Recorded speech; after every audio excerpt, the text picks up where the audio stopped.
Welcome back friends. एक बार फिर से आप सबका वेलकम करते हैं शहरोज अतीक ऑफिशियल में।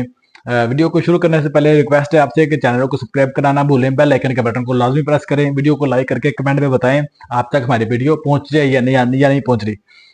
तो फ्रेंड्स, जैसा कि हम सबको पता है कि रज्जब बार की जो मुश्किलात हैं वो 2025 में खत्म होने के करीब थी। वो उसके जो एफआईआर के केस थे वो काफी ज्यादा क्लोज होने के करीब थे। लेकिन जब से रज्जब भाट ने 29 दिसंबर को पेशी के लिए कराची गया है, उसके बाद उसकी जो मुश्किलात हैं वो फिर बढ़ना शुरू हो गई हैं। जैसे कि हम सबको पता है कि मियां अली इशफाक साहब जो रज्जब बार के वकील हैं, रज्जब बार का जो केस है वही डिस्कस कर रहे थे, वही लड़ रहे थे आगे। और काफी ज्यादा उन्होंने उस केस को क्लोज किया था, काफी ज्यादा उन्होंने चीजें उसमें क्लोज करना शुरू हो गए थे। लेकिन 29 दिसंबर को रज्जब बार के ऊपर हुए उस तशद्दुद को लेकर जो वकला की जानब से रज्जब बार पर किया गया, दोबारा फिर रज्जब बार की मुश्किलात शुरू हो गई। और अब 2025 तो गुजर गया जैसे तैसे करके, लेकिन 2026 जो था, अब इसके जो केस हैं वो दोबारा स्टार्ट हो गए हैं। जितने भी इसकी एफआईआर थी वो जो क्लोज होगी वो तो होगी, लेकिन अभी जो नया सेशन स्टार्ट हुआ है इसका रज्जब बार के वकला की जानब से, रज्जब बार के तशद्दुद जिन्होंने किया उन वकला की जानब से, अब मुझे नहीं लगता कि रजब बार की इससे जान जल्दी छूटेगी।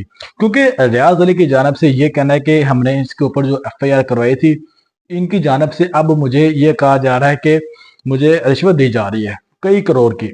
इस बात का रियाज अली ने भी अपनी वीडियो में जिक्र किया था कि भैया जो रजब बाट है उसकी जानब से मुझे 2 से 3 करोड़ की ऑफर दी गई है कि मुझे इस केस से आप पीछे हो जाओ।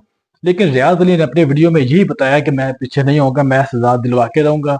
क्योंकि ये केस आज का नहीं है, ये केस था पिछले साल का, 2024 का ये केस था। रजब बार को जब नोटिस वगैरह गए, वो रजब बार अदालत में नहीं गया, लेकिन अब जैसे तैसे करके रजब बार यूके से वापस आया और इस केस की अभी पहली पेशी थी, और पहली पेशी के ऊपर ही वकला की जानब से उसके ऊपर तशद्दुद हो गया। तो तशद्दुद होने की एक वजह थी वो वीडियो। अगर आप लोगों ने वो वीडियो नहीं देखी उसके रजब बार के व्लॉग वाली, तो इस वीडियो को जरा पूरा देखें। कोई 1 साल पहले 9-10 माह पहले हमारे लाहौर के एक अदद वकील साहब हैं, उन्होंने मेरे पे केस किया था 295 का। मैं अपने मुंह से तो नाम भी लेना गवारा नहीं करता इस दफा का, क्योंकि जितना मुझे इसने जलील कर दिया। सबसे बड़ी केस कोर्ट कचहरी होता रहे, कोई मसला नहीं है, मर्दों पर ही होता, ठीक है। अपने आप को जो है ना वो लॉ एंड ऑर्डर पे, अपने जजेस पे, फिर अपनी जो है रिस्पेक्टेड आपकी ऑनरेबल कोर्ट, उस पर ट्रस्ट होना चाहिए, कोई मसला नहीं, दफाएं लगती रहे।